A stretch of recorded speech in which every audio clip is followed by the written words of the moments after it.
I am here with the people's accountant, Luke Kemeys. Is that right, Luke Kemeys? Close enough, mate.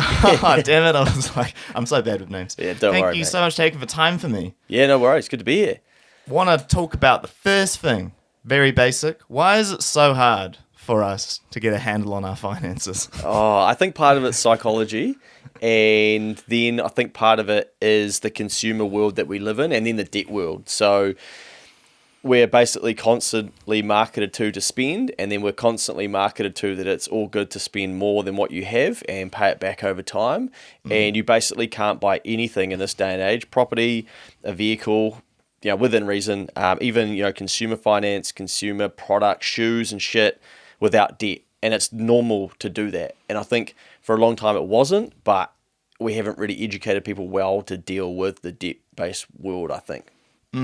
Especially with things like Afterpay becoming super common, and even like what's on with the deliveries at the moment? Is it Uber? Was it Uber Eats or something? Yeah. I can't remember, something like that. Deliver Easy, maybe the burrito story or something in the States, or yeah, like you can just put that on like something similar like Afterpay, and it's like installments. But that's just how bad things are getting with people just wanting to, like, no one has money to like pay things even up front to get a burrito delivered. I mean, that's scary. Even when I was working in Harwood, so this is probably going back nearly 10 years ago, probably longer.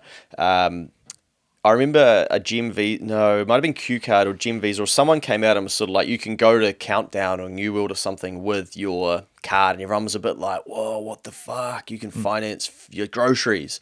But I guess people are probably already doing that on credit cards anyway, and then always pay it back on time, and that's, rabbit hole as well. But it's just, there's 940,000 users of Buy Now, Pay Later now, and 42% of people have multiple accounts. That's in New Zealand. Yeah. Shit, that's a lot of the population. Yeah, there's 2 million individual credit cards as well. And then you think like how good data is, algorithms, marketing, you understand that space.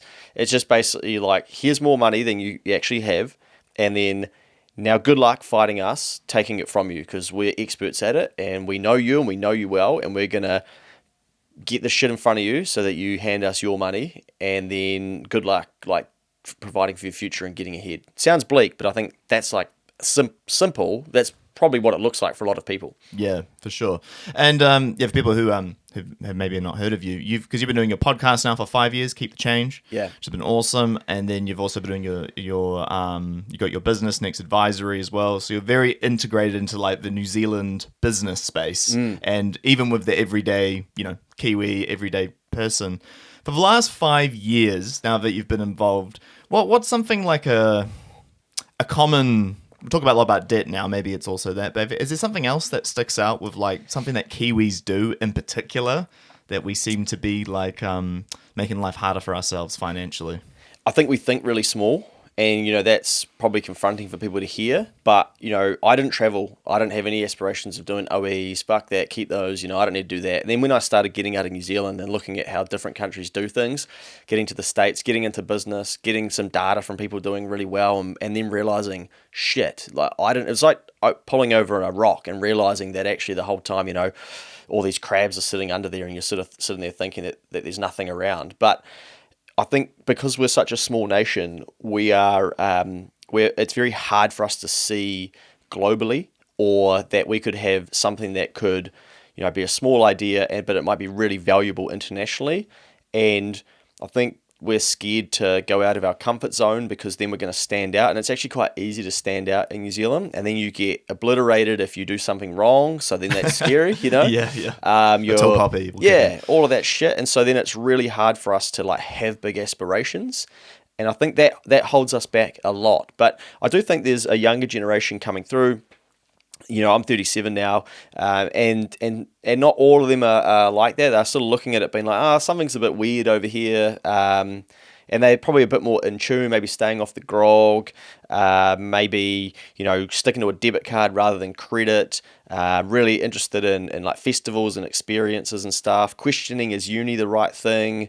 So yeah, I don't know. I feel like it's slowly changing, but I guess I'm not that age, so I don't know, but just from the interactions that I do have. But I do think this country encourages us to think really small, and to sort of think that like the governments know what they're doing, and that they've got this master plan, and that we can rely on them, and that everything's sweet. But I think we know subconsciously like everything's not sweet, but we don't really know if we have enough power to do something about it. Yeah, no, I really like the way you summed that up. I think, yeah, I saw a video you did with I forgot the young guy's name who does the car cleaning Max. business. Yeah. That's so cool because it's so simple. And this also leads me to another point that you spoke about in another video, which I was like, where all the money is in New Zealand and who has it. And obviously we know it's going to be the older generation, the boomers and stuff, because they have all the assets. They've obviously hoarded a lot of money for a long time. They got to, reap the rewards of the days of when things are a bit better, I suppose, in the economy. But like, I suppose like, yeah, because I think if you are Gen Z and even the Gen Alpha, so like that would be, is 17 years old Gen? I don't know. Is that Gen Alpha now? I can't keep up, man. All these generations changing. Yeah. But I suppose the world that they're brought up with compared to even the world that like we were brought up with, and like the messaging that's told us, oh, you go to uni, you get the job, you get the thing, get the house at this time, and like it's all like the plan's laid out for you, but the plan doesn't work anymore. Yeah. The traditional plan. I think it's quite hard for a lot of people because I'm 30 myself, so like I was kind of told the traditional route, and I even thought it was a bit strange when I was younger because I'm like, but what if I don't want that? What if I don't like that? So I didn't go to. Well, I went to uni for a little bit and dropped out, but I sort of noticed when I was there, just because you have a degree doesn't necessarily mean it's going to unlock opportunities. No. And that was quite a big thing for me. And I think with like, when I talk to, I've had a few younger people on here who are like in film and do bands and that. And they're definitely a bit more switched on, entrepreneurial, especially with the social media stuff. And like, they just kind of know what you need to do to like get yourself out there, to hustle a little bit. Whereas I think before it was more, like the traditional route was sort of like, this is what you do. And it's always worked for the past, whatever, how many years. And it's not the case. Yeah, I guess that the traditional path that you're probably talking about, or how I would interpret it, is basically good education means good job equals good income equals good mortgage equals good life equals good ability to get a rental property equals good retirement. Yes, that's exactly what I mean. Yeah, but I think what broke along the way is that we monetized housing, and we basically said to people, let me give you an example at the moment and then step back to help people understand. So the budget came out recently, right? And I wanted to talk about that as well, but go on. Yeah, it says that wages will increase by roughly 2.5% each year for the next 4 years, but house prices will increase 6% each year for the next 4 years. Well, what would you rather do? Would you rather have a property that goes up 6% each year and you don't have to pay tax on, or would you rather work and get less? Now, the income is locked in the housing, right? So you can only use that income if you can borrow against it in the future, and it does actually go up like that. But you work and you get it. But basically what we're saying is, well, that the economy favours asset holders or householders. But anyway, if we step then back, you would probably do the same thing, and I probably would too, and I even got into this path, and I was like, this ain't for me, it's boring, and it's like, I'm too entrepreneurial, I need to be going faster and bigger and doing other shit. But for the average person, they probably think, well, why would I work to get a 2.5% pay increase when I can get a 6% gain on my property? And what we allow people to do is go back to the bank and say, hey, I bought this property for $300,000. It's now worth $600,000. I would like to borrow another $50,000, and I would like to go on a trip. I would like to, buy things. I'd like to do my deck, and I'd like to add value to my property. And then the property ends up worth $600,000 a year later, or it might go back. And in that time, you've been able to service that debt. Now, you are effectively earning what's called economic income, or that's what some people would term it. So your assets are increasing in value, and then you do have the ability to borrow. If the system basically said, no, you can't borrow against that, your house price is going up, but no, we're not going to give you more debt, we probably wouldn't be in the situation that we're in. So our parents and the baby boomers have had a beautiful run over the last 40 years of house prices increasing. And they will say, no, but we had high interest rates. Cool, okay, yeah, we get it. But you had low levels of debt. You had low levels of debt to income compared to where we are now. So we just kept the balloon going. And when it breaks, we look around and we go, fuck, it's an emergency. We better flood money into the system. And then what do Kiwi people do? I better get more houses. I better bid up houses. Scarcity mindset. Yeah. The interest rates are low. I'll borrow more. I can do travel and whatnot. So anyway, now we're in a position where all the baby boomers they have the wealth now. As you said, obviously, well, they do because they're older. They've had longer to accumulate assets. And I'm not saying that they haven't worked hard or that it's it's unfair. It's just once you see what's happened, you sort of go like, everything starts to make a lot more sense. Okay, why don't these people say, no, start a business and have a go at that, you can do better? Well, why would they? They're like, I got fucking 3 rentals, mate, and I crushed it. And it was easy. I didn't have to I just had to, make sure the tenants were paying every now and then. They didn't pay. But look, my houses were worth 200 grand. Now they're worth 1.2 million. I'm not starting a business, So now I think we're seeing people come in and go, I can't play that game because I can't even build the deposit. So what game am I going to play? Oh, maybe I'll play the social media game. Maybe I'll leave New Zealand. Maybe I'll go live in Bali and do something digital and use currency arbitrage. Maybe I will do something entrepreneurial and sell to the US. Or people are looking for different paths, but most people don't even know that this is happening. So they're just going, well, this is shit. I want what they had, and I want the Kiwi dream, and I want the same path, and I was told that do the good, and I'll be good. I'll be rewarded for it, yeah. But it ain't working. And so I think there's a bit of the problem is like, once you see it, then you have to pick, what do I do about it? Now, you can complain and say the government should be doing this and whatnot, and that doesn't happen, then you Government's get more frustrated. not there to save you. Yeah. We would like to think that they'll just We'd change like everything. to, but they're not going to, no. Yeah, and I think we haven't educated people what is it that we can be doing. And then the argument of what is that people can be doing, everybody has different answers, but each of us just have to find our way within the system that we live in effectively. I think I'm interested to talk to you about, especially is in times that I feel like it's expected now, if you want to try and even make, get the house deposit, you need to be entrepreneurial. Like, let's say you're starting like at a young-ish age, because it's relying on a full-time job unless you do have, a very good high-paying 100,000, 200,000, even 100,000. That'd be quite hard to get a house deposit even then, which is kind of crazy to think about. Especially in Auckland, yeah. Especially in Auckland, definitely. But I wanted to just kind of like talk about being an entrepreneur in particular. Like, does everybody need to be an entrepreneur? Because like the whole idea is, I fought with how people work, is that we don't want everybody to be entrepreneurs because you need people in certain skilled sectors and working these jobs that we so desperate are essential services as such. Yeah. Yeah. It's like, do I want my doctor having a side hustle? Like, I don't know. I mean, cool, but like, I'd rather him like be the man as a doctor. You know what I mean? Yeah. No, I think it's a good point because I think what's happening is there's people like me and other people who are louder than me saying, "Oh, get out there and be entrepreneurial and be a business owner and whatnot." But I'm not saying that everybody should do it, and I don't think these people that are saying this are saying that too. What they are trying to do is wake up people who could be doing it to help them find their path and go, well, this does exist. But realistically, like, not everybody wants to be a business owner, right? And if we think about it, like, if everybody was a business owner, what would the world look like? But it's kind of, I guess, I'm just trying to think of a good analogy, but, it's like if we tell all kids that they need to play rugby, like, they're not all going to be All Blacks. There'll still be, people that go, you know what, I'm not very good at this, I would rather do the coaching or I'd rather run the water.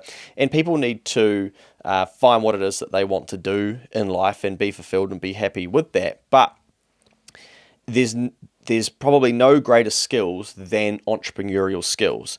So you could have a job and then know how to make 10 grand throughout the year if you need to and if you want to. And I think that puts a lot of power back into the hands of somebody rather than going, oh no, you're fucked because you're an employee and you don't get paid enough and you're only going to get a 2.5% pay increase. And by the way, inflation's here and you didn't learn about that. So like, good luck to you. Yeah. And that's, I guess, where I think the conversation gets muddied. Of course, not everybody's going to be a business owner or an entrepreneur, but I think a lot of people have more ability to increase their income than they realise. But we are sort of marketed to, you shouldn't have to, because for years, you didn't have to. No, you didn't have to. And your parents could have one income and have 5 fucking kids and buy a house and stuff and survive 18% interest rates and whatnot. But now we have avocado on toast and kids and have to pay for fertility treatment and stuff because, we've left it so late and whatnot. And it's because we went on OEs. And there's just like no real understanding, I guess, of what's happened to debt and to money. And I feel sorry for people that just want to have a good life and ignore all of this shit and earn a good income, say a nurse or a teacher or something that's really passionate about it, but they like cap out. And they're like, but I'm really good at this. And we want those people to be working in their strengths and what they're good at and be rewarded for what it is that they do. Yeah. No, yeah. Also, speaking about a lot of this entrepreneurial things being like privatized a lot as well, and so much of what we do, speaking when you're talking about nurses and teachers, unfortunately we've had last 5 years, everyone's flown over, right? Gone over Australia, of opportunities, because unfortunately in New Zealand, it's just not a great place to work if you're in like the health sector, specifically as a nurse and being a teacher. Like hard jobs, hard hours, unions, like unfortunately it's like they try and fight, but the way things are going, it's like just it's not really working for them. And one thing I got thinking about, and I was reading something on Instagram and going through some comments talking about when did things start really getting privatized across so many different things, and when the government started losing lots of money to a point where like even like in New Zealand, we're not like America, for example, of our healthcare system, thank God. But like so many things have been privatized, I feel, and like the government really has no money. And I was looking at something, not New Zealand's case, but more in the UK, about how like the beginning of giving over a lot of council homes, and I think it might have been retirement. I think retirement homes might have been government run at one point. I'm not sure. But the point is that there were a lot of things that were government owned. The government had a lot of wealth and money, and then they started giving it out to contractors and businesses, and slowly now there's no money in the government. There's no money to put back into the health services and the education system. And reliant now on private contractors to do a lot of the work. And in New Zealand, I feel like that's kind of happened a little bit too. I feel like, obviously with COVID and obviously a lot of money was getting handed out and everything, and borrowing money. But I just, have you kind of looked into things like that? Yeah, I probably don't have a deep enough understanding of the history of that to kind of be like, take my, I'm not educated enough on that, or haven't been studying economics long enough to understand it. But I think I know what you're trying to say. And I sometimes think about this, I think like, because obviously I'm in the private sector, right? Or the, like get out there and build and get shit done. But then I see things pop up and I'm like, that is fucked. Like, why are we doing that? Or people in the private sector charging the council or the government a shit ton of money because they know that they've got the budget. So it's like, we'll jack the price up on this one. And I'm like, but that's then taxpayer money, or that's debt that's got to come from somewhere. But it ends up over into the private sector and they decide what they do with it. But a story that comes to mind, and this is the second time I've seen this. So you know how we had the big argument about like lunches in schools, right? And it was like in the media every day, and like David Seymour was a piece of shit and whatever. And it's like, I didn't even really know what was going on. But they changed like how that worked. But there's a couple of stories that have come out recently with people who did have government contracts, and they got behind on their PAYE. So basically they were hiring people to deliver food into the schools and do that, but they would pay people their net wages but not pay the PAYE, so the tax, to the government. Eventually the IRD go, hey, you need to pay this, and they go, we'll set that up and put that on an installment arrangement, and then it doesn't happen. The IRD don't have enough resource, so they kind of go, great, they said they would. No one checks in on it.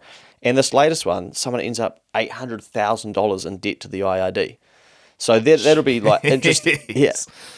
So like a lot of people will struggle to like make 800 G's in their life. I mean, with the way inflation's going, would probably be easier. But 800 G a debt. And then during COVID, they took wage subsidies for, say, 600,000. And I'm looking at this and I'm thinking, that money's from the government to start with. So they've allocated it to you to put food into the schools. You then haven't paid the PAYE, so you haven't paid the taxes of the staff, and then you've claimed hundreds of thousands of dollars to the during COVID to keep this thing going. And it's like government money, not paying taxes, and then claiming more government money or debt, and then eventually it all, like, they get liquidated and they get bloused outright. So the ID drop the hammer and go, enough is enough. And then they close that business down. But that money now never gets paid back to the IRD, right? So they have to write that debt off. But again, like so then you could argue, but that money still sort of ended up out in the private sector or in the world because people were spending it. But it's like, but it broke the guidelines of how it was supposed to do. So there's, And once you go, okay, that's one story. I read the exact same story in a different part of the country, and then go, how many of these? Okay, then we look at construction. So at the moment, I've been pushing the IRD. I want to know, like, what do taxpayers owe the IRD? Now, in September 2020, it was around $4 billion. Now, in June 2024, it was 8. Oh. Now, they haven't updated it since, and they're supposed to update it every quarter. They've just told us, no, we're going to update it annually now. And I think, well, why is that? Probably because the Blue Brigade in Luxon wouldn't want people to know how much is outstanding from taxpayers. So I would suggest that it's around $10 billion of unpaid taxes and things that should have gone back to the government. You think that's quite a bit of coin, but they'll have to write a lot of that off because they just won't be able to get it back. But that's $10 billion that, you could argue, well, it could have been used to pay for some of the interest bill on the debt that we've taken, or sort out the ferries across the Cook Strait, or finish the hospitals, or give more to somewhere, right? But the other argument will be, yeah, but that money still got pushed into the system. But where did it probably go? Well, it probably went to people then making a profit and going, what do we do once we have profit in New Zealand? Well, we don't want to fucking work or use the capital again, do we? We better push up the house prices and buy another rental or buy property or clear down my debt or invest it and put it into assets which are untaxed. Does that make sense? It does. There's a long rabbit hole there. I'm following it. No, I love it. Yeah, like... So if I follow you right, like because of that lunch business, and then because it just didn't, the 800,000 just outstanding, and then if I'm right, it's outstanding 800 grand. Yep. And then it just doesn't get paid, and then how does it become profit? Well, again, like if you think about it, that business has had a loan from somebody, right? Yeah. So it's been allowed to continue before if that was a loan from a bank, they would have called it in years ago and be like, you don't know what you're doing. And this is why not everybody can be a business owner, because clearly they can't, right? And it's not profitable. So instead of doing it properly and adhering to the rules, they just stop paying the GST and their taxes, which then delays the failure of the business.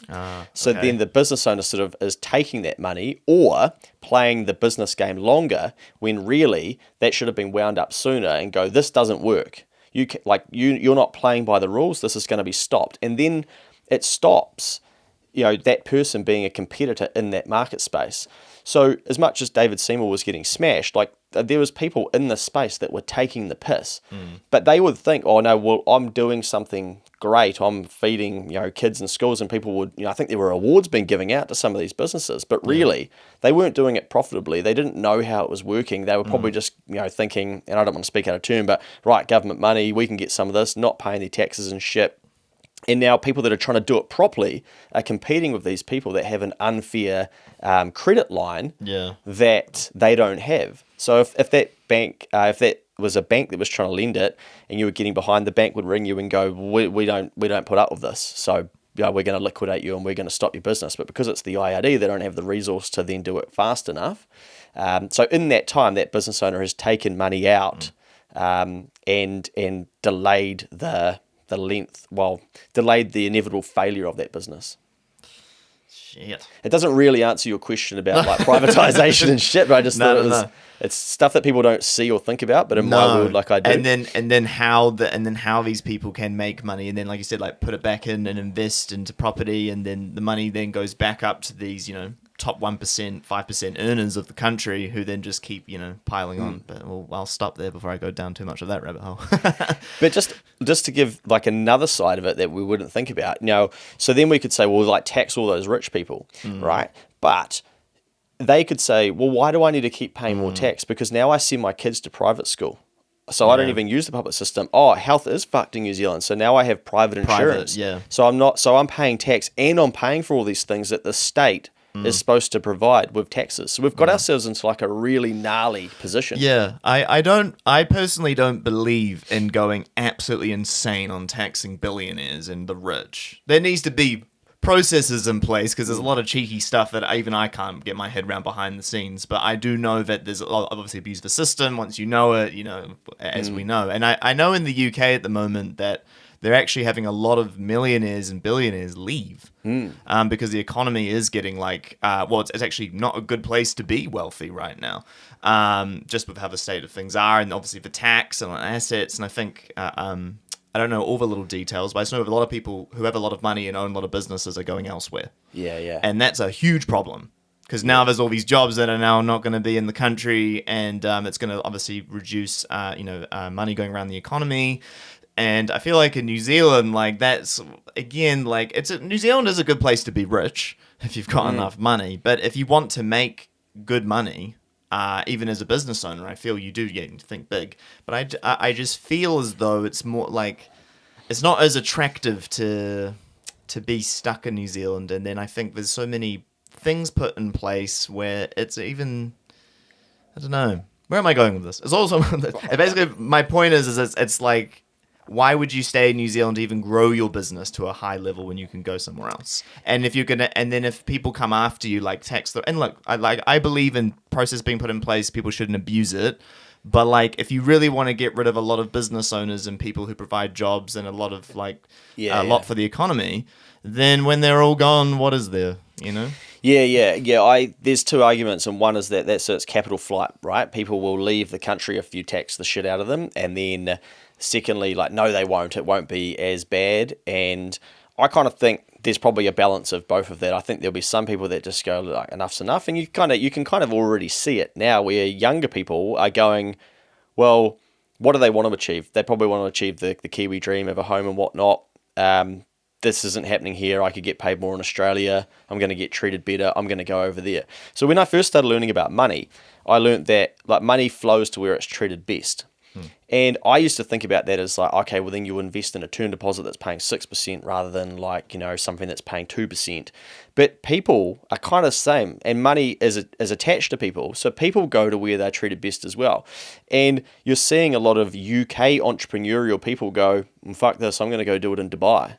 And you're also seeing a lot of people go, well, I'm going to go to Bali and I'm going to work from there, and I'm going to earn the US dollar and make 100,000 US in a year, pay some expenses and whatnot. They might have $70,000 and still pay their taxes and whatnot, and go, shit, my life is epic here because everything's so cheap. But they might get sick once there and then get an operation and it's shit, and they go, fuck, I never want to live here again, and then bang, So I think when we talk about all these things, we just assume that like they stay like that forever. Yeah. And I think what happened with COVID is that when they locked everyone down, people went, whoa, this can happen. Like the government's got that much control. And a lot of people went, I don't want to be treated like that. And so that's got more people thinking about, okay, where they're going to get treated best. But going back to what you're saying about, okay, like why push hard and whatnot, I think about this all the time. And it's, so I was talking to my dad about it when I was out there for dinner the other day, because dad always says to me, I'm not like him. And he's like, mate, where do these big goals come from? And what are you doing? And like this, I never thought like this. And, that's probably taken an hour to unpack as well. But I said to him, mate, like I earn over 180k now, right, from my accounting business. Well and done. It's sort of, thank you. Like it drops it out recurring, and we started from nothing and like built it up. But I could see the path, and I just have to keep going. But now, like every time I take on a new client, do a new project, get a speaking gig, go work on the weekend, bring in any new income, I think, fuck, like it's not, say it's a $5,000 speaking gig, right? So I'll fly down to, let's say Wellington. I'll be up at 5 a.m, get out to the airport, park there, bang, sit there, fly down, right, Uber to the place, right, speak, and then crush that, massive dopamine dump, right, need to get back in the Uber, do a little bit of work on the laptop, back to the airport, boing, you're in 4 p.m. Auckland traffic. Okay, bang, an hour to get home. Fuck, I haven't really eaten well today. I haven't done my normal gym routine. I've got to still do some work that I was doing. And I get $3,000. I don't get $5,000. Yeah. I get $3,000 because $2,000 straight away has to go to the government. So most people, like, because they don't earn that level of income, they would think, well, like that's very hard to make sense of. But I have to then go, like, I didn't used to have to think about this shit because I didn't earn this level of money. But I'm like, man, why do I like push so hard when I only get 60% of it, not the whole thing? And I think I can make sense of it because I love it. And so then I stick to things that are really fulfilling. But when people kind of try and get me to do shit I don't want to do, then I go, that's not worth it to me, because even if it's $10,000, actually it's only $6,000 because I've got to pay $4,000 in tax. So it's $3,000. And even if it depends if you enjoy it and like it's going to give you something, right? Yeah. So it's sort of almost like, there's two sides. One, it makes you want to like spend money doing shit to bring your profit down to pay less tax. But secondly, it makes you think differently about what you're going to say yes to. Now, if you take my situation aside, even for a lot of individuals, they'll be taxed at 33%. So really, you're only getting 2/3 of what you were earning. If you layer on repaying your student loan on top of that, then all of a sudden, you're looking at 45%. And the 12% that you've got to pay back on your student loan between, I think it's roughly 24 grand and what you earn, that comes out of your gross amount, but you pay your student, so it's calculated on your gross, but paid out of your net. So you've got an effective tax rate on your overtime for a young person with a student loan that earns over 78,000 of 50%. So they go, well, shit, I'm going to go to work today for 8 hours and I'm only really going to get paid for 4. Fuck, I'd rather go to that festival with the lads and with the ladies. Let's tear into it and buy a couple of boxes and see how we go, Yeah. Yep, you are clearing some of your student loan down with that 12%. But even I think younger people are going, this seems wrong. Like, I did everything they told me to do and I'm contributing to society. And if I try and push a bit harder, they're effectively taking like half of it. Yep. What's this all about? But then the narrative is that people aren't paying enough tax, therefore shut your mouth and get on with it and it must be nice. But there's not enough commentary in this country about how 1 in 2 households don't pay any net tax. So they receive more than what they pay. And so they will say, no, but we still pay tax. And it's like, yes, you do. But the data is just telling us that we've got 1 in 2, like one household subsidizing the next. So everywhere you look, basically, you've got one household that won't net be contributing because they'll be receiving more back than what they're paying, and then that household then has to pay for that household. So the argument for the people who are earning more, like, well, why do I have to keep paying fucking more? Yeah. So it's a gnarly subject, and I don't think there's right or wrong answers, but they're going to have to at some stage try and get people on the same wavelength of what we assume to be acceptable. But I think what will happen on the other side of that is we'll do it and then things won't really change as dramatically and people will be frustrated. And yeah, sorry, that's another tangent. It's not absolute gems. I'm learning so much. This is like, a lot of stuff I'm unfamiliar with, so appreciate it. Going through, we touched on the budget, and then we're talking about the tax, and we're talking about paying for different households and that. And one thing that I've been thinking about, I wanted to talk to you about, was the amount of money that we invest as a country in the beneficiaries. Now, this is obviously a bit of a touchy subject. Yeah. But my partner, she works as a case manager as well, so I get to hear and learn about a lot of stuff, what's going on there. And what I find interesting about it is a lot of people out there who are on the benefit in some capacity earn more than having a job. Yeah. And this is something I think that, not every single one, but a lot of them do. Like a minimum, like they'll earn more than probably the minimum wage and some.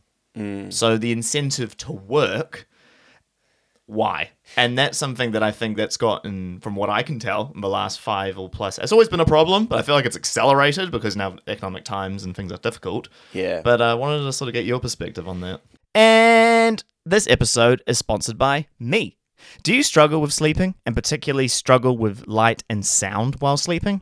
I think it's time you get the sleep that you deserve. My business, Infinity Sleep, specializes in sleep well-being products to enhance your sleep quality. I've been using sleep masks and earplugs for the past 3 years to help improve my sleep, and I'm so stoked to finally have ones that have been created for my own sleeping needs. If you would like to learn more about my business, Infinity Sleep, please visit our website, www.infinitysleep.co.nz. By making a purchase, you are directly not only supporting a local Kiwi business, but also this podcast. Use the promo code ONLYSCOTT15% and receive 15% off your first order. Go to www.infinitysleep.co.nz to get the sleep that you deserve. Yeah, I don't know, like when you use terminology, like a lot of them are. I haven't run the data to sort of see, but I know what you were talking about, and I've seen like comparisons of, okay, if I work minimum wage. More like the minimum wage I'm talking about. Versus then getting these, like why would I work hard and do 40 hours to get this, then pay my tax on it when I could receive this? And then, that, like humans, we always find the path of least resistance, or normally what's easiest for us, right? And I think what like it's really interesting. I was doing a PT session once, and my trainer was from Iran, and he was like, "Man, your country fucked you with all this welfare." And I'm like, "What are you talking about, mate? Like, we have such a good welfare system. It's so there's so much support there for people." And he's like, "Yeah, that's your guys' problem. Like, you're so weak because you know that like there's all these backstops, and so like life's not actually that hard for you." And I'm like, "Whoa, bro, calm the fuck down, man." Like, and then I started thinking about it. I'm like, "Oh, okay." And I'm like, "Well, tell me how it works over there." And then you realize that we just live in a country in a bubble, and there's different systems and ways that people do things. But if you didn't have that, then what would your behavior become? Maybe it would be different, or but I choose to believe, and I may be wrong, that a lot of people don't want to be on the benefit, and that they would rather be earning more. However, I always see whenever the budget comes out, people saying like, "Oh, well, I've missed out on this." And we have this real mentality in New Zealand of like, what's in it for me? And even I'm like, why the fuck am I going to work hard or go and do that piece of work to then let go of 40% of it? So we're all sort of frustrated by it. But, I have a history of welfare in my family because mum was on a benefit at some stage. I received a student allowance. And so now I'm like, I've learned a bit of a principle of like, you've got to balance your life up. And so if you go and take welfare and support, at some stage you should pay it back. That's just my belief. Yep. And because I think if the world gives you too much, eventually it'll take it from you. And this is just like a value or a principle that I've come to see. And so where I learned about this is like stealing. If you then become someone who goes, fuck, that's not me anymore, you should feel so uncomfortable about it that you go back and apologize, or you go and give back, or you go and make it right. And for me, that was a lesson around like you might be karma, some people might call it, or you're putting the world out of balance. So I'm all for support systems because I've seen welfare in New Zealand work really well for the right things. 100%. And I'm sure most people will be the same, Definitely. right? But then because we're like, fuck it, I'm going to take the piss. Like, I'm going to push this to I'm going to get more. Yeah. And I'm going to why would I do that over there? And sometimes people will say that to me, and I'll say, because you want to contribute back to society and you don't want to live in that world. That wasn't designed for you. But we've fallen into this kind of, oh, well, I can, so like, well, why not? And it's like, because it's not, it wasn't built for you. You're capable to do this over here, so get out of that world.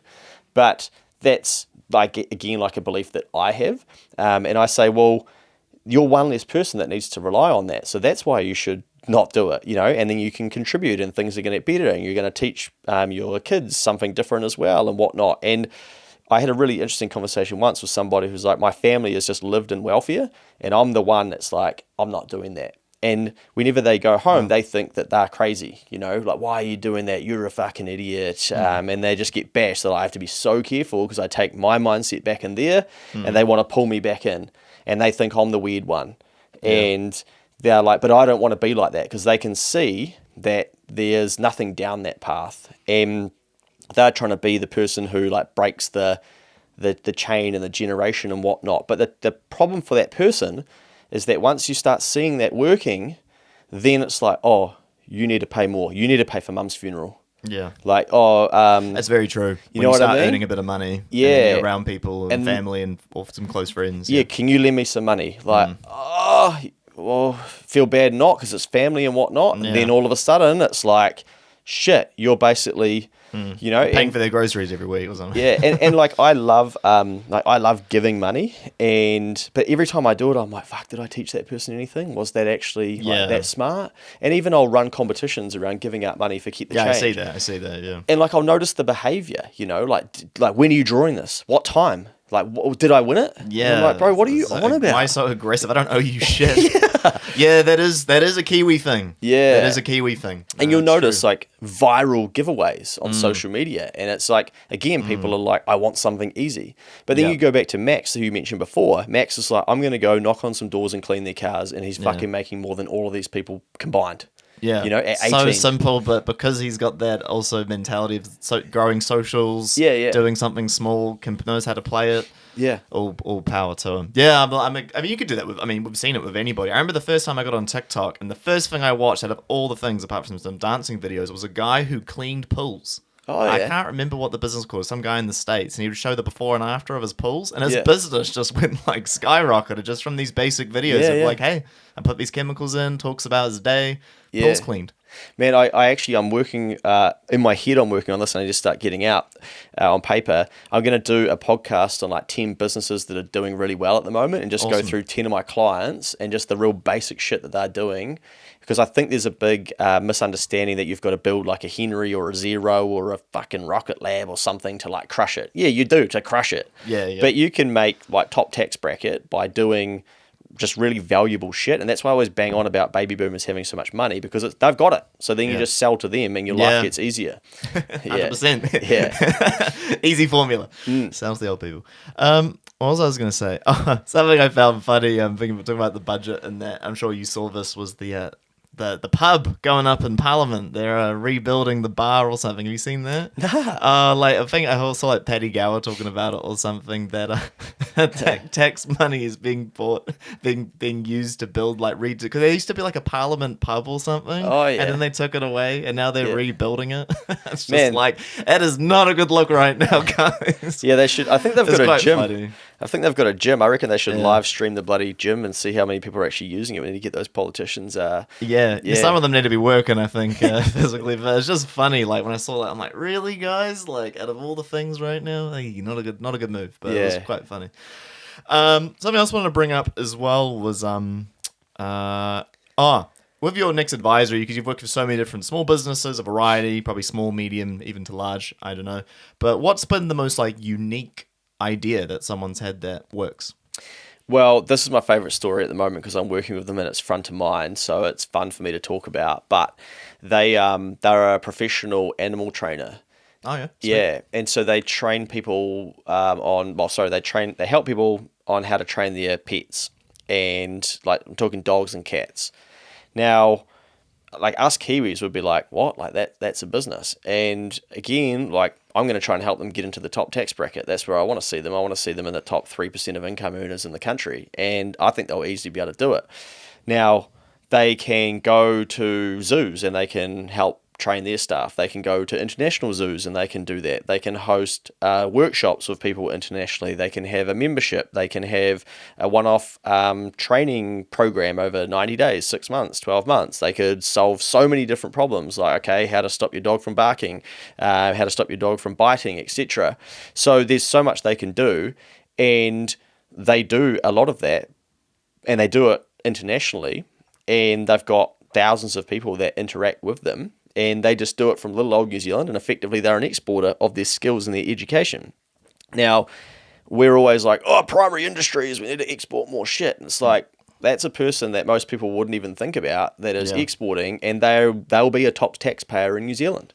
And they'll be helping subsidise a household that like isn't doing that and doesn't want to, and that's fine. They don't need to. Like that's just how it is. But I love people who take this skill and go, fuck, I could make money out of this, and actually have a go at it, and then make it successful. So that's quite fun to look at. I guess our funny client at the moment that I shouldn't say funny, but they get a fair bit of attention as Girls Get Off. So they started creating a. I don't know them. You don't know them? Girls Get Off. No. Yeah, little vibrators. Oh, right, right. And like because a lot of the social media platforms don't like that advertising. No, they hate it. So does Google. Google hates it too. So they've got to do all this organic marketing to try and like get their name out there and keep sales going and stuff. And it's about normalizing pleasure for women, and they just make crack up content. That's the way to go though. Like embrace it. Yeah, it's a bit of fun. But we've got like a lot of younger people that are. They'll get to a ceiling in business and go, right, I've got this working. I want a bit of help. Like where to from here? And that's what I love doing, getting in and helping them understand the numbers and what they're doing and going, okay, like how do we expand this? Who's got my money? Like who's going to be my ideal client? I'm working with a client at the moment down in the Mount, and they run supper clubs for people. And basically they'll come into your home and put together an epic night entertaining you, hosting you, cooking for you, so you can just chill and host your mates. and helping them like really dial in with that and build it around having a young child, and like understanding some of their mindset challenges and things, and what's worked in the past. They're looking at doing a big event. Okay, how can we like make this really good? And I love it. There's so many cool New Zealand people doing things that are making more money than what people would realize is possible, and they've chosen a path, and like I want to help them, given they've taken so much risk, like make sure that they get it working right, and so they're looking after themselves physically, mentally, and financially as well. We've got traditional clients in construction, insurance advisors, mortgage advisors, Kiwi saver advisors. So I get to work with kind of all pockets of the industry, and I'm always really intrigued of like what makes that client successful, and then what makes that non-client like not successful. What are they doing in their industry? What's happening inside their head? What happens when something in life goes wrong and they get derailed? And it's fascinating, the resilience of some of these Kiwi business owners. Yeah, people just fall down and get back up. Especially, I imagine, like the building and trade, like it's been pretty brutal the last few years. It's been rough so I can only imagine. Yeah, and you can like really ruin your business in that space with your mind. So you can basically believe that like the government, is shit, and like there's no work out there, and it's all cooked, and Jacinda did this, but then Grant did this, but then National did this, and like you can be bang off the deep end. You start drinking piss. You go hang out with the people that are doing the same thing, and it's like, it's fucking shit, man, and my employees an asshole, and bang, like you'll just rot your mind. And then I'll talk to a client, they're like, oh yeah, like we're flying. I'm like, like really? I'm like, I thought we were in a recession. Oh no, we've been talking to all our old customers, we've been handing out flyers, we've been doing some social media, we haven't drunken for 6 months, we're just like chipping away, we're just trying to keep our minds sound, like we've just accepted we might not make as much money as we have in the past, but if we zoom out over 10 years, we're still in a great vehicle to build wealth, and we love this, and we wouldn't rather be doing anything else. And I'm like, great, like awesome, completely different mindset, right? And this one over here, like, the world's shit. It's apocalyptic almost. And like they have to wait for things to be real frothy to get the confidence to get going again, whereas this person sort of makes their own luck. I feel like that's the risk-taking thing with Kiwis. That's the big one, eh? I really think there's like waiting, oh, everyone else has kind of done it now, 100%. Like we're just not that type. Like when I traveled in the States a while back, like just very different thinking, but when it came to business and stuff, people were just way more willing to be like, let's just go. Or in New Zealand, like, ooh, art, like, don't know about that, it looks a little... well, three things. One, like if you think about it, why would you take risk when you can just put money into housing and it goes up? Because that's how the system works. And then you don't have to work hard or take any risk because it's safe as houses, and you get marketed to that. And like the best time to buy was yesterday. So like, why would you take risk? You just wait for it to get better, right? But unfortunately for people, house prices haven't moved for 4 years, so that's fucking broken. So you can choose to stay there and like live there, or you can go, well, maybe I'll learn to earn when the market's not doing that. I think that's a more capable, powerful person than someone who just has to wait for houses to get better. Two, America, they treat business like a sport. So they really like to kind of grow and scale, and they've got so much scale that they can do it. So I looked at an accounting coach in America, and they're like, oh, you should just focus on one niche. So dentists, maybe building, maybe like physios, and you just get 300 of those clients, and you just make money for life. And then they're all got the same problems. Then you got all the data, like you're doing well, you're not, you should be doing this. Like your business is easy. You try and do that in New Zealand, like a lot harder, so you have to be a bit more generalized, whereas they're just pick something you're good at and just fucking scale to the moon. And like the population and stuff, obviously, with 5 million people, it's tough to like, if you want to grow to like a certain scale, right? And then the third point I can't remember, so sorry. No, it's all good, it's all good. I was gonna, I had another good one. Because we talk so much about your journey right now and kind of where you're at, which is so cool. You're doing so much stuff. I mean, you're sort of juggling a lot of things.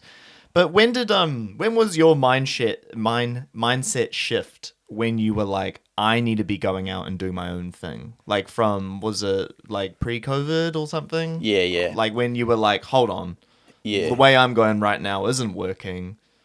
Something needs to change. When did you kind of have that? When did that kind of pop into your mind? I don't know like the exact moment, but I think I can kind of trace back my journey. So like going back to early childhood and like teens, I was I was probably, I was third stream at school. I won a speech competition. I was, goodish at football in Dannyverk, but then got it to Palmy and was like, oh, mate, you're fucking shit. Like, you're not playing in the top team. I'm like, what? I'm like, what do you mean? Like, I thought, and they're like, nah, mate, you can't even juggle the ball. And I'm like, had a lesson of, oh, whoa, man. And I still remember it sort of like, oh, fuck, this is, a bit different to Dannyverk. And then, I like, this might sound a bit arrogant to say, but I think if I stayed in Dannyverk, I probably could have or would have been head boy, of the school. But I went to Palmy and it's like, bang, you're into the system, bro, and you're just another person. Didn't become a prefect. But I always had this belief that like I am, and that I would go back and speak at assembly and do big shit. And I went and spoke at assembly recently, and I don't know where that came from, but I guess I had like an inner belief, but probably from being told like, oh, you're quite good, but then having a good realization, oh, bro, you're not as good as you think you are. Right. And then having to own that. But I went through a frustrated channel of like, oh, surely it just happens because I'm like, I'm good at things. Surely like my moments will come. But like I probably did have moments and then just pissed them up against the wall and wasted them and whatnot. And I think I started to get frustrated of like, well, I've done this career and I'm doing these things, but I'm not like, I want to be doing bigger things. And so I think I had an internal frustration and probably started listening to like enough motivational shit to go, oh, I need to take control of this. Like no one's going to come and do it for me. No one's coming to save you. Yeah. I believe that. Yeah. Yeah. 100%. And, actually then going, oh, far out. What do you do then? Like if no one's coming to do it for me? And I mean, it sounds so simple, but I think so many people actually think that somebody's going to come and like build their retirement fund, start the business for them, fucking learn how to do the podcasting, and they're just like waiting for like, hey, you're doing so well at your job. Here's 20 grand bonus, like, and the more I realized like that's not how the world works. No. I used to think the world came to you and that basically just people knocked on your door and were like, hey, fuck, you're the man. Like, here you go. And but really, even with all the shit that I do now, I'm still like, I had to drop an email yesterday to someone pretty high profile and be like, hey, like I'm working on this. Do you want to look at partnering with it? And they're like, yep, keen. And I'm like, okay, if I don't, and I know now because I've got too much data. So I'm like, send the message. So I type the message on the plane and I send it, once I get back into Wi-Fi. But I'm still like, oh, like, shouldn't they just say, oh, hey, like, weird? Yeah. But they don't know. They got their own shit going on. Yeah. People are very, I can't remember who said it. It was like, people are way more unaware of you than you believe. Like, people don't really, people are like, especially me, I'm really in here, and we all, a lot of us are, and I think, like, people not going to understand you. You haven't got time, especially in adult life, like, to really see what you're doing. And I used to have that a bit with, like, when I used to do, like, music and that, and I was like, why isn't this really working? And I'm like, well, one, I'm not hustling it enough at all, and I didn't really understand the branding part very well, and I was also like, well, why would people care if you're not if you're not really putting yourself out there and laying it all on the line? Why should someone else care? They've got their own stuff. What are you giving them? That's like what, a little something to listen to? Fuck. It's such a powerful way to think because most people, like, they won't be able to get past that. They'll just stay stuck at the frustration. So I went and spoke to year 11 boys, and they're like, apparently they're all using the saying at the moment, like, oh, we're locking in, sir. Like, we're locked in. Yeah. and I'm like, boys, like, like, most of us can't lock in. It's too fucking hard. There's too many distractions, Yeah. And I was telling them a story how I wanted to be a public speaker at some stage, and so I dropped celebrity speakers a line, and they're like, oh, you need to fill out this form, and it's like, oh, I don't hear back. And they're like, oh, hey, and they're like, bro, who are you, man? Like, and now, like, I'll probably make, I'm aiming for 100K, but I'll probably make 60,000. I've got 60 grand worth of speaking locked in for this year. I'll get flown to Australia. I've been to Queenstown, Wellington, back down to Taranaki soon. Wicked. Yeah, like all over the country. But when I don't hear back, I'm like, fucking, I'll show you. Like, I just got to stick at it. So it's not like it's a chip on the shoulder, but it's a healthy one where I go, mate, stop thinking you're better than what you are. Like you can be, but you're trying to be over there, but you're still here, Celebrity speakers, they're like, who the fuck are you, man? We're not going to represent you. You're not even doing any speaking just because you want to do it. So then I'm like, okay, well, how do I make it happen? Okay, well, I've then got to go and figure that out. And so I use the frustration, but I direct it and go, okay, well, it's not happening at the moment, but I can ensure that it happens. And that, I think, is if you can get resilient to get through that hurdle. And then once you have a couple of those in your life, man, it's really hard to then not make the sense of doing the work that you know you need to do. Yeah. And you spot other people doing it and you're like, yeah, like you can see. You get it. Yeah. And they can't see it yet. And you're basically like, oh, you just need to keep doing what you're doing. And you just feel so excited for them because you're like, oh, they don't know what's going to come. Yeah. Because the biggest key I've even learned with this podcast is just the absolute relentless consistency and just being like, I will post 3-4 days, 4 times a week.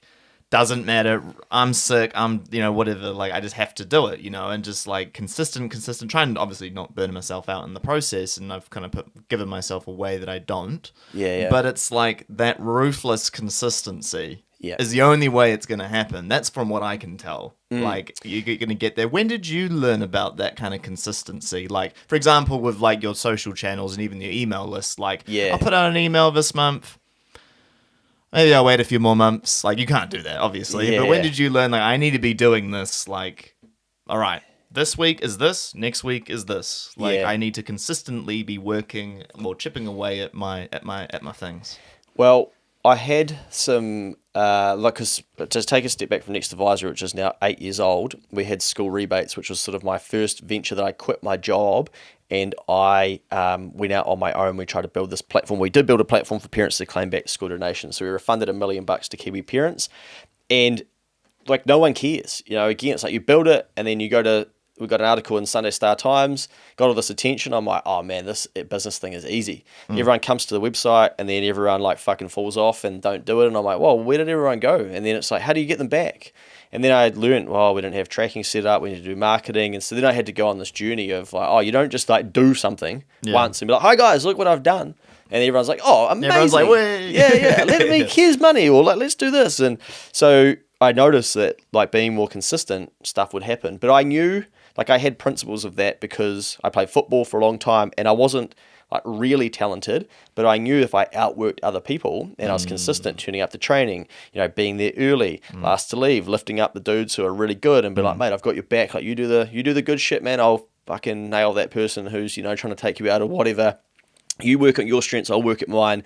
And I could kind of see those in pockets of life of like, oh, this is where I fit in, and I'd sort of like see myself like that. Okay, I don't need to be the best, but I just need to be consistent and outgrind people.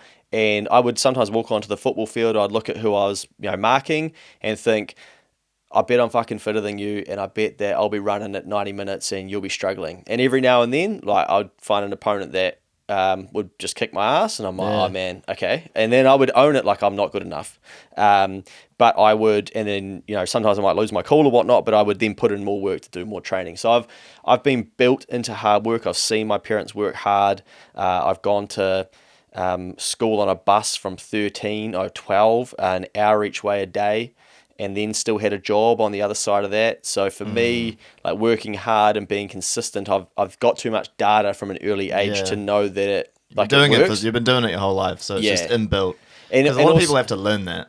Yeah, and I think I noticed as well that with when I started learning more about business, that there's a reason people celebrate the 5-year milestone so much, because it can make or break you. And by year 5, you kind of like you've built something, and a lot of people fail or like don't get past year 5. A lot of people don't even get past year 1, and sometimes a lot of it's just they haven't validated the market and they're trying to build a business the market doesn't want. But you keep going, and past year 5, you're like, man, it's going to be easier past there. And so then I started learning about how people can't think in 5 or 10 year blocks because it's so hard to see that far ahead of you. Yes. And so then I started business planning and life planning in 5 and 10 year windows. So when I started Keep the Change, I said to myself, this is a 10-year project. This will take 10 years to help 100,000 people get better at financial literacy. And so now I'm 5 years in, and part of me's like, have I already achieved it? Am I halfway? Am I going to stop at 10? Am I going to get there by 10? Like, I don't really know, but I know that I'm helping a lot of people, but it drags me forward. I'm like, bro, you committed to 10 years, man. Fucking do the work. And then, we're here on a Saturday, and, I'll come here and I'll do this, and it's fun and I enjoy it as well. But because I've got such a clear goal and I've given myself 10 years, I still know that I'm in it. But if I get to like year 10 or beyond that, I might not enjoy it as much. I might go, but I did the block. Yeah. But I've sort of come to learn that like most people won't do work on something for a long period of time. Therefore, if you do, you'll outcompete all these people that come in and go like, oh, I'll have a crack at that, but come the second, third, fourth iteration, they just go, oh, this is too hard. And like sometimes, like even at the moment for like Instagram and talking to my editor this morning, I'm like, mate, like we need to be, we're lagging behind. Like what's going on? We need to invest more time, more money or something. This isn't good enough. We're better than this. We're half-assing this shit. And you get stuck in these plateaus. And so they have to, like what you're working on has to be really meaningful. Otherwise it's very easy to get stuck and just go, like I can't be bothered because we've only got a certain amount of energy and time and focus and whatnot. So yeah, I think the more meaningful the things are that you're working on, it makes it a lot easier to be consistent. On that note, when is it time to stop? Keep the change or just in general? Just in general. Yeah. I think to people who get into business or people who get, not just business, a job, a passion project, or it could be a lot of different things. But I think, like you say, like you're trying to bring something, so for example, for a business, bring something to the market that people don't really want. Or you keep pushing and going really hard. Like one of my lessons I learned of this was with my music career I had was one of the last bands I was in where I had a project just kind of fall apart for not the same reasons, but like I had been kind of chasing this dream of like at the time trying to form a band and I just couldn't really make it work. But like the same problem kind of kept happening, and I'm like, I'm putting so much energy and time in this. Yeah. And now I'm getting like, and it's been like 8-9 years, and I'm just like, fuck, like I just need to like step back a bit now.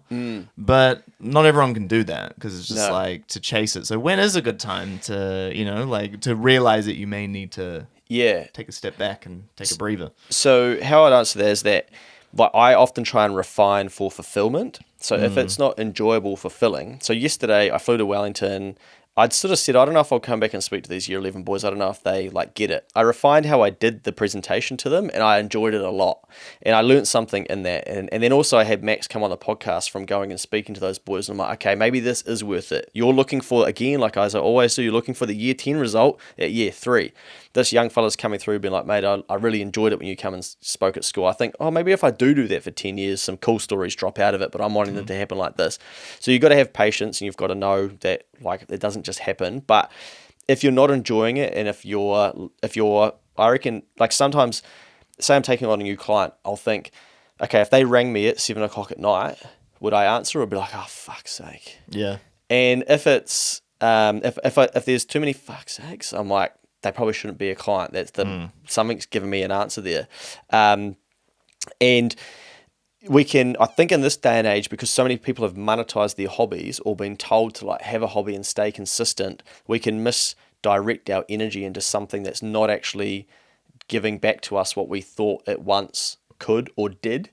And it's really scary to then, because it becomes part of your identity, to then put your hand up and go, that's not for me anymore. And I work through this and I think about it as well. And there's different parts of things that I do in business and different projects I work on.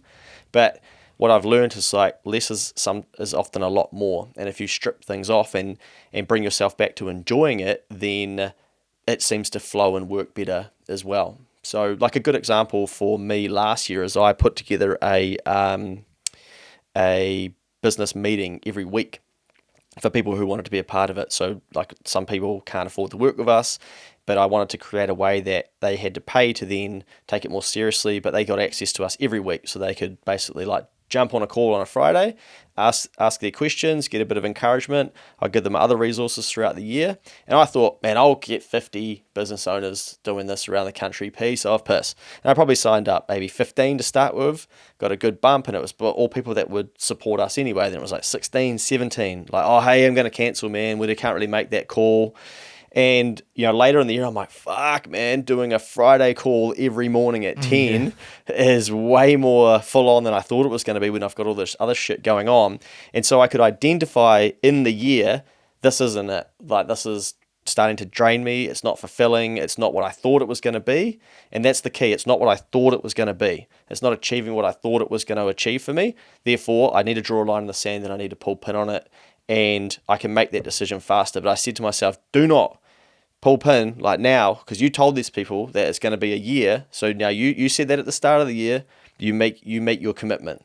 But I'm not saying that that's how everybody would roll, but I'm a bit of a, if you give people your word, then try and like stick to that as much as you can, because as soon as you don't give people your word, people notice it, man. Like Yeah. people notice that when you say you're going to do something and you don't, they're like, that guy, man, not trustworthy. Excuses. Yeah, yeah. And not the right ones. And they won't tell you, they'll just Yeah. bank it, and they'll go like, don't know. So yeah, hopefully that helps some people listening and yourself.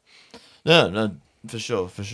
Oh, sweet, bro. I'll just double check if I had any other little things I wanted to. You've done well to not here. have any notes or. No, I mean, generally I don't need them, but every now and again I'm like, ooh, maybe I'll write a few things down. Yes.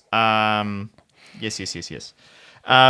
So kind of within the space that you're in the financial education world, how many, because something I find interesting with this space is people who are doing get rich quick schemes. How much of that have you come across in your time doing what you do? Because you're in the financial space online, you're giving out great advice and doing your podcast and all this stuff. But the dark side of that is a lot of people who are like, hey, sign up to this, and it's like a pyramid scheme and some bullshit. How much of that have you come across? See, people tell me about this, and I'm like, can you send it to me? I want to see it, because I want to unpack, because I understand business. I'm like, what's going on here? And some things are legal, and some things are just borderline. But I think the big problem that's happened is that people have, they're selling a lifestyle or a perception of what your life could be like, which is really smart marketing, because people want to shift their identity or how their life could be. But to do that, you just have to do this, and it's pretty easy. And what I've learned is most shit is actually really hard. Or with the people that I've surprise, or the people that I've worked with that have made things look really easy. I'm like, oh fuck, they are on the spectrum. They're a 1%er. Go and listen to a podcast I've done with Simon from Fitwear. He's a good example of this. He basically built, let's say Gymshark before Gymshark was even a thing. Built community, all this shit, and then just makes all this cash and just blows himself up. And then goes back. Now he's like, I think I found God, and I think that's going to level me out. And he's just hilarious. We have so much fun having a yarn because we've known each other for ages. But there's people that kind of come along and go oh, look what I've made and stuff. Even I've gone to a conference and I've brought a $4,500 e-commerce course. And e-commerce course, which is kind of what people call it in the space, at the moment, right? But it was genuinely okay, here's how you build an Alibaba type business from someone who had done it really well. I get into it, I'm like, oh fuck, that 30-minute keynote made it sound way easier than what it is. I'm not going to ask for my $4,500 back, because I'm going to bank this as a lesson of you idiot. I'm trying to build an accounting business. Why are you paying for a fucking e-commerce? It's not relevant. Do I really want to start, another website, more marketing and shit? I'm like, man, just park that. You just focus on your accounting. So spread yourself too thin. I think there's quite a lot of that stuff at the moment where people are selling a lifestyle. But I think there's people that are doing well on some of these things. I'm all for shit. I have to be careful how I word this. I don't like people getting ripped off. Or buying into something that they think they can have a life that they can't. But most people, a lot of people fail in life and business because they're not actually willing to do the work. So they pay the money thinking that they will, but then when they get in the grind, it's just like we're talking about before, they won't actually do it. So there's always successful people doing all sorts of random shit, which we think, I could do that. But the problem is you could do that, you could do what they're doing, but you couldn't do it for a year, for 2 years. You couldn't do it when it's hard. You couldn't do it when the baby comes along or whatever. And then you go, oh, they're full of shit. They're just trying to rip people off. Yeah. My favorite scams I've talked about here before was on LinkedIn for a while, especially during COVID and just afterwards. And probably are still now because job market's just so fucked. But the amount of fake jobs that were popping up. Oh yeah. From fake marketing and agencies and pyramid scheme places, and you can be the head of growth. I love those job titles, and it's so funny because it's you go apply for these jobs, get the lifestyle you want, work when you want, and it sounds too good to be true because it is. But there was a lot of them coming out, and then I remember there was one girl on TikTok, I forgot her name, but she was talking about it was one of these jobs that she applied for, and the level of scamming was out the gate. She applied for it, she had a phone call interview, then she went through a little training session, all digital, all online, and then she then got the contract, gave her bank account details, gone, and then she got a bunch of money taken off, stolen out of her bank account. I was like, whoa. That is next level. Yeah, so I've heard a few of those cases, but Yeah, just got to be really careful. Like digital scamming now is leveled up a lot. And it's not just phishing emails and stuff like that anymore. It's like everywhere, even on socials and fake businesses. Like I'm in digital marketing and I do have an e-commerce business myself. So I kind of know when a business is fake. Yeah. You got to look for all the different signals. And even something else I've noticed is mainly in the e-commerce space is like people faking Trustpilot reviews. That's a big one. Oh, yeah. So like hundreds and hundreds of Trustpilot reviews. And they're just like bots or whatever. And then, because it gives people, or even like Google reviews and that. But there's a lot of things you can look at. Like, are they replying to the Google reviews? Like, is the Trustpilot reviews, are they replying on there? Are they all positive? Because that's also not a good sign. You got to have a few 2 stars. It's good. It's good. You know, otherwise it's not trustworthy. I don't believe, like, if it's full all 5 stars, I do have questions if it's a lot. Like, let's say 500 Google reviews that are 5-star. I have questions. Yeah, we've got 150 for Next Advisory that are 5-star. And have you got some 4 stars? And maybe I think we might have a 4. Yeah, we probably do actually, but we don't really have any. We got a couple of like negative, like bot type things. Just a random tangent. But what I reckon would be funny is if when people. Because often, like in business, people will inquire about your services, you'll pitch to them and whatnot, then they just ghost you. And I think, like, what would be funny is if there was like a ghosting review, so you could go onto there and be like, oh, heads up, this is how they purchase, so therefore this is how they may act in their business. And I think sometimes, like, I don't do this, but I want to be an asshole and go on people's business and be like, hey, they inquired about this, we emailed them on this, they had a call that was 30 minutes, we followed up, they text them on thing, and they didn't respond to anything. Just be careful if you use them as a service provider to you, because this is how they treat their suppliers or potential suppliers. And it's so much time, though. It's so much time, isn't it? Like, especially like in the B2B world as well, like pitching and time, like presentations and that, and then just getting fucking ghosted, like hours and hours and hours of work, and then it's just like not even a no. Like, I'm like, just tell me no. Just say no's fine. just on the scams, this has been quite sad because I sort of blew up on TikTok for a little bit, and I think I went to about 30,000 followers or something. Well done. Yeah, but this was like years ago. This is, I think. Yeah, I can't remember. It might have been 2 or 3 years ago now. But people started like duplicating the account and putting in like a hyphen and shit. That happens a lot. Yeah, and because I'm in the financial space, then they were like, they must be downloading my videos and make their profile look like mine. And there's all these keep the change profiles, and fuck, they're like ruthless, man. I still get messages to this day where people are like, bro, you messaging me on TikTok, and they've got my full name. A lady told me that they sent her a photo of my driver's license.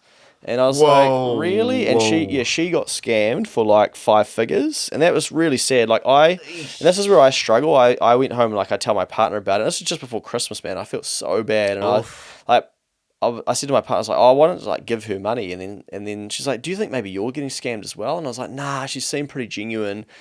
But I'm like, oh, is that my responsibility to like refund that person? Like, probably not. But is it up to people's due diligence of being, cyber, not just cyber, just like cyber safety, looking into, like with TikTok and like the Instagram as well, like, oh, realness is this, sweet. It's like, you gotta be, gotta be careful. You need to do some background checking, I think, these people prey on people that are desperate and like, and that's desperate times makes more of these account scammers and people are sensitive and vulnerable. Yeah. And I guess it's probably like a good place to then go back to the start where, so this lady basically said, well, I was desperate, I was looking for a quick win, it's so easy now that I'm not in it to see like what the fuck did I do. But then when I started learning about scams, what happens is these people scam you once and then you fall for a second scam and you're more likely to lose money in the second scam. So the second scam is basically preying on the fact that now they know you're vulnerable, you've lost some money, you kind of know like this fuck, something's wrong, and then the second scam is basically like, we can help you.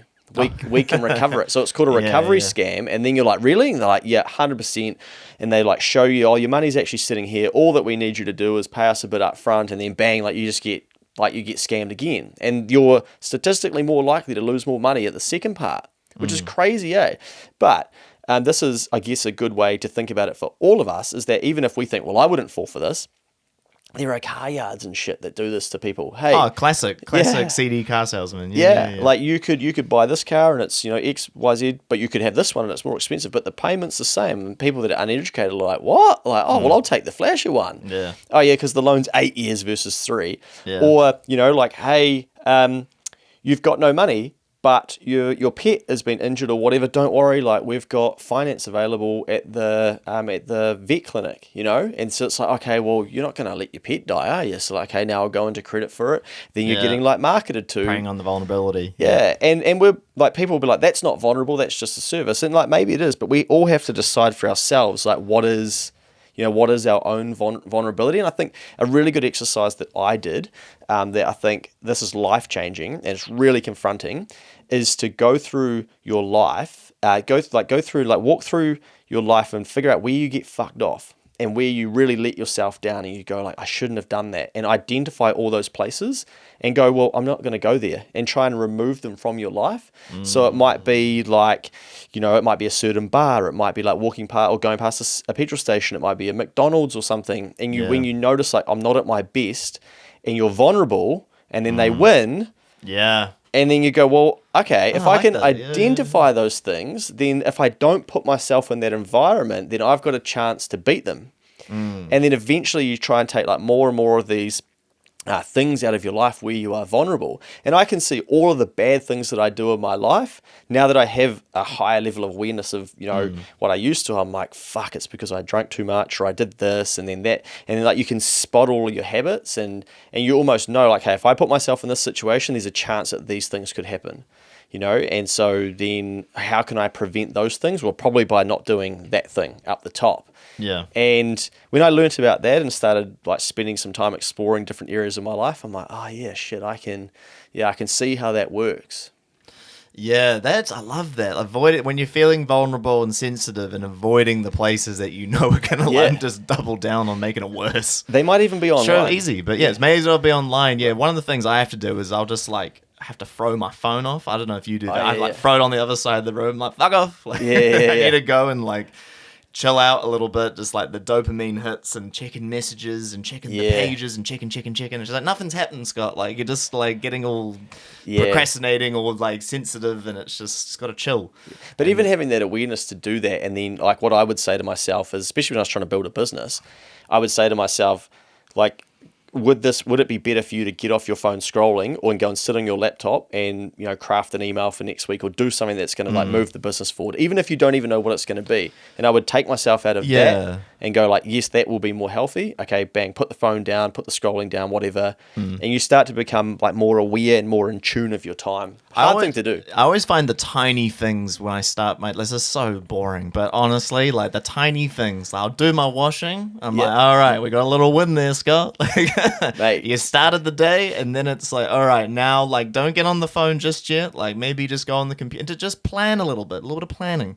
You know, like make sure we get the calendar invites out for the pod, like, you know, little things, and just like those little wins. Then the big task that I will need to do doesn't seem as daunting. I got some wins under my belt today. Yeah, that's how I do it. I think that this is not original at all, but I try to like discover how your mind works. So you can then like, some people like launching into the big thing straight away. Some people like to exercise in the morning. Like find your thing. Everyone's different, you know. Yeah, closing the loop. So like if you know something has to be done, the sooner you close that loop, like the better it is for your brain. So like this morning, for instance, I before coming here, my partner had put on the washing, and it fucks me off to no end because and we've had this fight like 100 times. I'm trying to sleep. No, I'm just like, don't put it on if you're then going to leave the house. Like finish, close the loop. And so every time I look at it, I'm like, I can get angry at her, and I'm like, that's not a good emotion. And so I'm like, I should probably just hang the washing out, you know.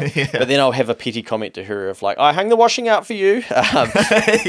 But for me, I'm like, it's going to irritate me if I know that is sitting there, and realistically I should just help her and hang that washing out. So then I'll do that. But if you go like, oh, the dishwasher's clean, like, oh, I can't be fucked like emptying it, but you're going to have to anyway, like you're just wasted like all of that energy, and it's basically like, just do it, like do the thing.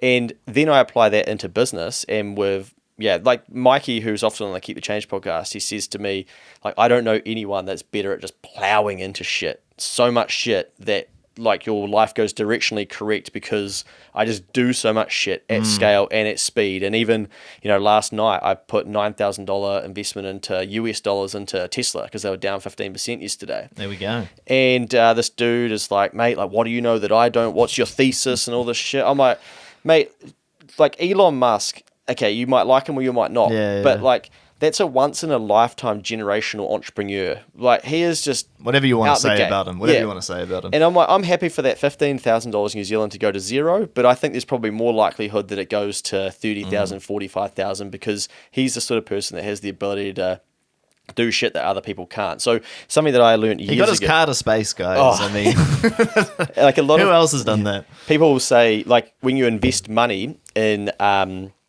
startup businesses and stuff, don't back the like idea or the business, back the operator. Yeah. And you start to learn, like, and you can spot, you think about it, it's really common. You look at people who are good at music or whatever, and you're like, oh, they're going to go a long way because they're an operator.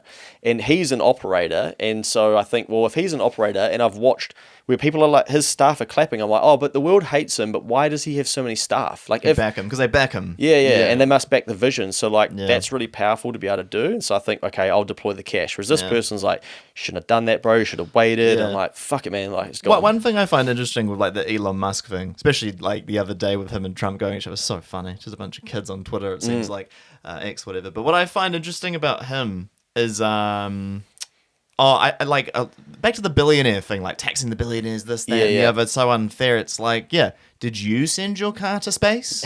But you know what I mean? It's like sometimes, like even like with, I'm not going to say these guys are great people. Like I don't believe they're, because you got to be a bit like twisted and a bit 1%. There's a reason why that had help from family, whatever. But it doesn't mean that everyone who's got family money is going to go and create SpaceX or create Amazon or something. That's just not how this works. You got to be wired. Can I read you something? Yeah, go for it. So after yesterday, when I went to Wally College, right, this kid comes up to me and he's 15, man, and he's asking me, hey, mate, like, what are your thoughts on going to uni with the state of AI? And I'm already working on AI and I'm like helping businesses. And I'm like, what the hell, man? You're 15. 15, bro. I'm like, this is the sort of kid you could invest into, right? But he said, oh, can I add you on LinkedIn? I'm like, mate, you're going to be fine in life, bro. Trust me. And he messaged me. He's like, it's great meeting you today. I'm the one who asked about AI University. Really appreciated your guidance. Your answer gave me a lot of clarity and motivation. There's a couple of quick things. First, how can someone my age build a network of successful people?